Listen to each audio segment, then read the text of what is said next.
Absolute Drift officially received its 10th edition update, adding gameplay changes and content to the game. In the next few minutes, I will give you a rundown of all the changes and how they affect the gameplay.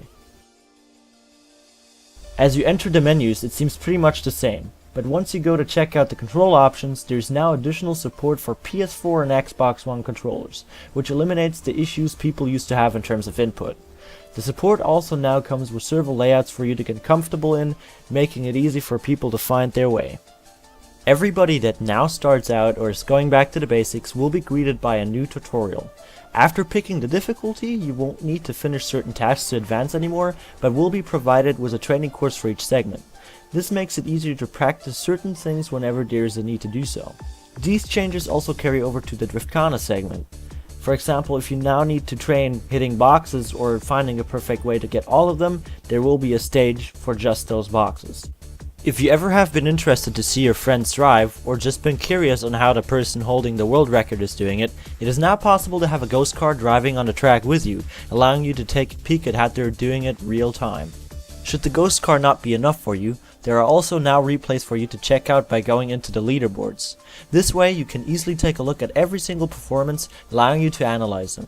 With the basic controls of speeding up, rewinding or pausing at will, you won't ever miss out on a single drift. Should that not be enough for you, there are functions to zoom in or change your perspective into a cinematic view, making things even more interesting. Each stage, including the tutorials, now comes with 5 challenges. They range from triggering certain bonus objects to reaching a set score or multiplier. Completing those will result in unlocking additional tracks which are aimed at people being more experienced at the game. Those tracks are called midnight drifts. As the name states, you will be taking those on at night, limiting your vision but also providing a longer and tougher ride than the normal stages. Each part in the free roam has one of them, and to open the gate you must complete all challenges on the normal tracks in that region first. Every non-Driftcana track now also introduces a so-called driftline system, which requires you to perform a drift following a line of dots and some curves. The more of those you get, the more points will be rewarded, and should you get all of them, there will be a nice bonus of doubling the points gained from that line. This reinforces approaching curves in a very certain fashion, but also makes it feel a bit stale because it forces the player to follow a very strict pattern. This probably is the most drastic change introduced to the game. Handling your car has been changed completely. The once very light feeling vehicles now won't have an easy time initiating a drift and became very handbrake dependent.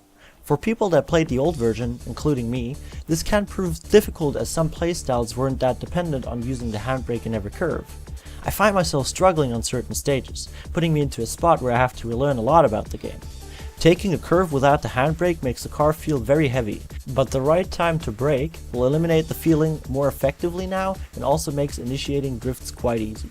Counter-steering became a bit more of a difficult problem now, but also makes it more satisfying to pull off if you get to it.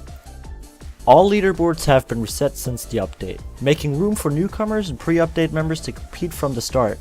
It also leaves room for new people to take the crown to be the Drift King now. This proves to be a good idea as the general scaling of the point average currently is lower than before. Time will tell how far this average will be rising in the future. As for some smaller information and changes, there will not be a loss of your progress after the update.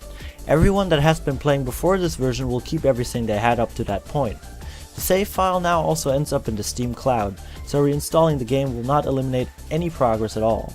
Sadly, there are no new vehicles that have been added to spice it up even more, but who knows if there's another update waiting to stock up on that. I personally just hope that this was not the last update Absolute Drift has been seeing, as there's still a lot of room for improvement and things to be added to the game. And on that note, I'm Hidden Umami, and I thank you very much for watching. I'll see you next time. Have a good one!